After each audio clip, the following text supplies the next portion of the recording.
તો કેમ છો યુટ્યુબ ફેમિલી, સ્વાગત છે મારા નવા બ્લોગમાં। હું અત્યારે આવ્યો છું બગદાણા ધામમાં। તમે જોઈ શકો છો કે અત્યારે કેટલું શ્રદ્ધાળુ ભક્તો આવ્યા છે અને અત્યારે હું ગેટની સામે ઊભો છું। તો ચાલો હવે આપણે મંદિરે જઈએ। તમે જોઈ શકો છો કે સામે ડાબી બાજુ ચાની પ્રસાદી મળે છે, તમે જોઈ શકો છો। હવે આપણે જવાનું છે બાપુના ગાદી મંદિર તરફ જવાનું છે મિત્રો। તો આપણે હવે ગાદી મંદિરના દર્શન કરી લઈએ અને બજરંગદાસ બાપાના દર્શન કરી લઈએ। તો ચાલો મિત્રો દર્શન કરી લઈએ।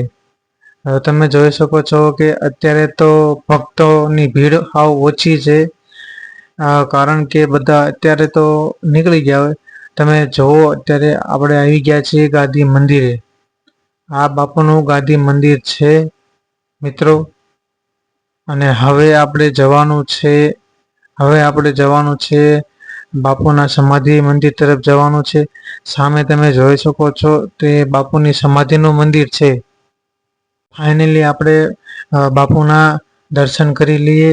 આ બાપુનું સમાધિ મંદિર છે મિત્રો। અને હવે આપણે બાપુના ગાદી મંદિર ફરીથી જવાનું છે। તમે જોઈ શકો છો કે આ બાપુના વાસણ છે, જોઈ શકો છો તમે। અને આ છે નવા મંદિર નો નકશો છે। અને હવે આપણે જવાનું છે ફરીથી ગાદી મંદિર તરફ જવાનું છે, કારણ કે મિત્રો ત્યાં બાપાની બંડીના દર્શન પણ કરવાના છે। તો ચાલો આપણે બાપાના બંડીના દર્શન કરી લઈએ। એ પહેલા આ એક ધૂણો છે અને હવે આપણે બંડીના દર્શન કરી લઈએ। તો જુઓ મિત્રો, આ છે બજરંગદાસ બાપાની બંડી। હા મિત્રો, બાપા આ જ બંડી પહેરતા હતા। આ છે બાપાની બંડી। અત્યારે તો એ ગાદી મંદિરની અંદર જ છે। તમે દર્શન કરવા જાઓ ત્યારે જરૂર ને જરૂર જોજો બાપા બજરંગદાસ બાપાની બંડી। તો હવે મિત્રો આપણે જવાનું છે ધ્યાન મંદિર તરફ જવાનું છે મિત્રો। તો ચાલો આપણે જો સામે દેખાય છે તે ધ્યાન મંદિર છે। બજરંગદાસ બાપા અહીંયા ધ્યાન કરતા હતા। ધ્યાન મંદિર બાપા સીતારામ તમે જોઈ શકો છો મિત્રો। તો હવે આપણે ચાલો દર્શન કરીએ બજરંગદાસ બાપાના। આ છે ધ્યાન મંદિર। જો અત્યારે ભાવો ભક્તો અહીંયા દંડવતન પ્રણામ પણ કરે છે મિત્રો। અને આ મંદિરની પાછળ એક વૃક્ષ છે। તે વૃક્ષમાં બજરંગદાસ બાપાનો ચહેરો પણ દેખાય છે। તો ચાલો આપણે બજરંગદાસ બાપાના દર્શન વૃક્ષમાં પણ કરી લઈએ। ઝૂમ કરીને તમને બતાવીશ મિત્રો, તમે દર્શન જરૂર ને જરૂર કરજો।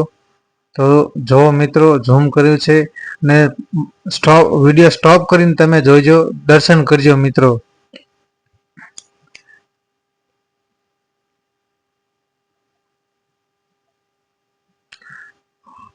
હવે મિત્રો આપણે જવાનું છે બજરંગદાસ બાપાની ગાડી તરફ જવાનું છે। હા મિત્રો, બજરંગદાસ બાપાની ગાડી પણ અહીંયા આશ્રમની અંદર જ છે। એ પહેલા આપણે જે એક દાદા સામે મળ્યા છે, એ દાદા પાસે આપણે બજરંગદાસ બાપાનો ઇતિહાસ જાણવાનો છે। ચાલો આપણે એ દાદા પાસે બજરંગદાસ બાપાનો ઇતિહાસ જાણીએ। તમે નાના તો થઈ આવ્યા હતા તો પછી મને બતાવજો। પછી બાપુ દીકરી આવજો બગદાણા મારી પાસે ને બહુ ત્રણ વેચી ને અને પૂરું ખાવાનું ન થતું। અત્યારે લાખો પછી કહી દીધા બધાનો વેપાર બાપુએ। હા, 5,000 લાખની દુકાન, 8 લાખની દુકાન, અને નકરી દુકાન તમે જુઓ ને। અને તેજી તો ખાવા ધાન કેવું કોઈ નહીં। બાપુ આવ્યો વિભાગમાં, બાપુ કેટલાના લેણા ફીચેલા છે, કેટલાના બસાવ્યા છે। એક જણો બંડી ગયા બાપુડી બંડી ના ખિસ્સામાં લેવા ચોકડા કાઢે ને કે બાપુને ખિસ્સા પૈસા દાદા થઈ ગયા, કાંઈ હીરો લઈ ગયા। બહુ જે છે થઈ ગયા, બહુ એની વાત કરવા માંગે, છોકરા ટક ચાલી જાય છે। અરે પેલા મને તને રીડા લે કે ભાઈ મહિના થપ્પા કાઢવાનું બેઠા મેકવા, હાલે તાર જોતા એટલે લઈ લે, હાલે બે જે હાલીને જોયું ને ત્યાં ખલાસ. ન જોયું તો ગમલો વાર કરો એને મોઢે હાવ ભંગાર થઈ જાય ત્યાં સુધી હાલે. હવે તને હું તો છોડીને કઈ ન બોલે. બાપુ જેવો ગાંડાવી પાડતા. તો આપણે ભજનદાસ બાપાના પરચા તો આપણે જાણી લીધા છે અને હવે આપણે દાદાની ગાડી તરફ જવાનું છે. ભજનદાસ બાપાની તમે આ ગાડી જોઈ શકો છો. આ ભજનદાસ બાપાની ગાડી છે. એમ કહેવાય છે મિત્રો કે ભજનદાસ બાપાએ આ ગાડી પાણીથી પણ ચલાવેલી છે, તમે જોઈ શકો છો. અને હા, ભજનદાસ બાપાની ગાડીના દર્શન કરી લીધા. મેં તો ઠેઠ અંદર લગી કરી લીધા છે દર્શન મિત્રો. અને હવે આપણે જવાનું છે નવા મંદિર તરફ જવાનું છે મિત્રો. તો ચાલો હવે આપણે જઈએ નવા મંદિર તરફ. તમે જોઈ શકો છો અત્યારે તો ભક્તો તો બધા જતા રહ્યા છે, પણ હવે સાંજના 5 વાગે છે. આગે દૂર દૂરથી આવે છે એટલે વહેલા છતાં જતા રહે, દર્શન કરીને જતા રહે છે. અમુક તો પ્રસાદી લઈને પણ જતા રહે છે. અને હવે આપણે ચાલો જઈએ આપણે નવા મંદિર તરફ. ત્યાં આપણે ભજનદાસ બાપાની પ્રતિમાના દર્શન કરવાના છે. તો ચાલો આપણે જઈએ. અને એકવાર તમે પણ જરૂર ને જરૂર બગદાણા ધામમાં દર્શન કરવા મિત્રો આવજો.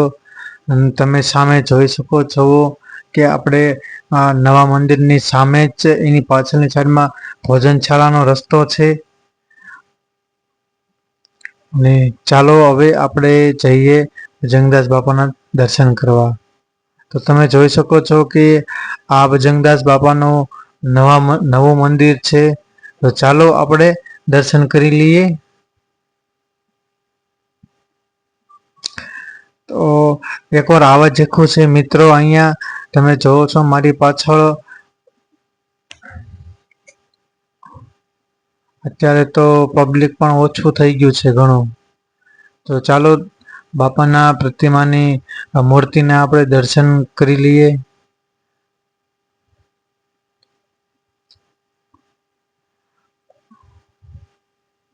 ત્યારે તો માણસો પણ ઓછું તમે દર્શન કરી શકો છો મિત્રો. અને ચાલો હવે આપણે જઈએ. ઉપર જવાનું છે ભગવાન શ્રી રામ અને જાનકી અને લક્ષ્મણ, આપણે ત્યાં પગે લાગવાનું જવાનું છે.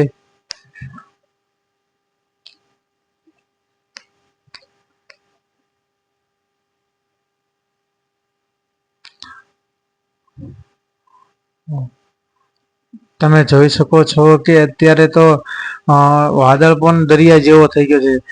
આપણને એવું લાગે છે કે ઉપર દરિયો છે.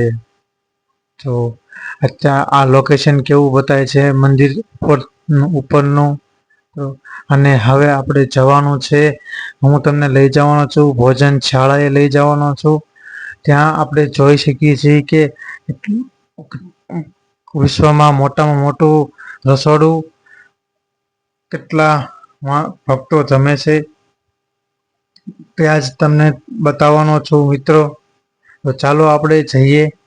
અને અહીંયા સત્સંગ હોલ છે. માતાઓ બહેનો અહીંયા સત્સંગ કરે છે. અને સત્સંગ હોલની પાછળ જ તે ભોજનશાળા છે.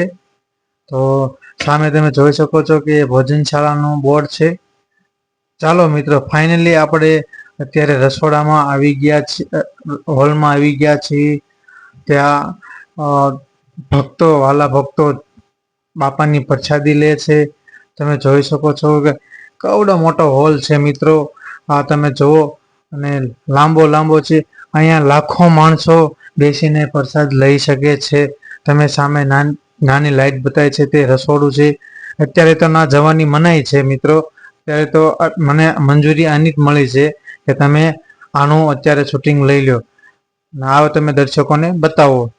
તમે જોઈ શકો છો માણસોનું ટ્રાફિક વધે ત્યારે લાંબે લગી હોલ છે મિત્રો. અને સામે ડાઇનિંગ ટેબલ પણ વધારાના છે. અને મિત્રો, તમે બાપાની પ્રસાદી ન લીધી હોય તો એકવાર જરૂર ને જરૂર તમે આવજો લેવા.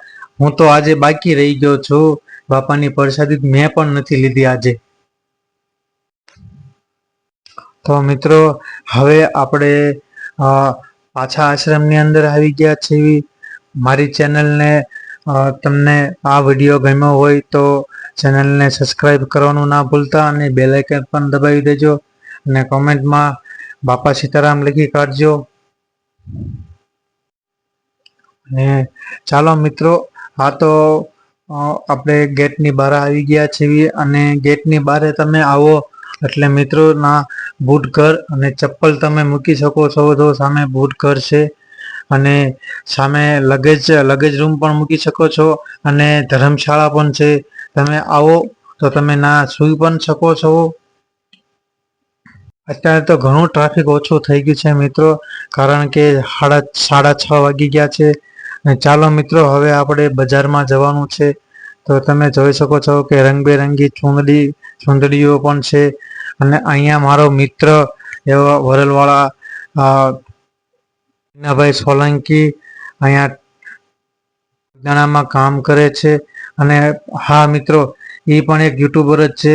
એની ચેનલનું નામ છે ગજબ ગુજરાત. સબસ્ક્રાઈબ કરી લેજો મિત્રો. આ જો બેઠા છે એ વિનાભાઈ છે અને મને ફૂલ સપોર્ટ કરે છે વિનાભાઈ. જય માતાજી.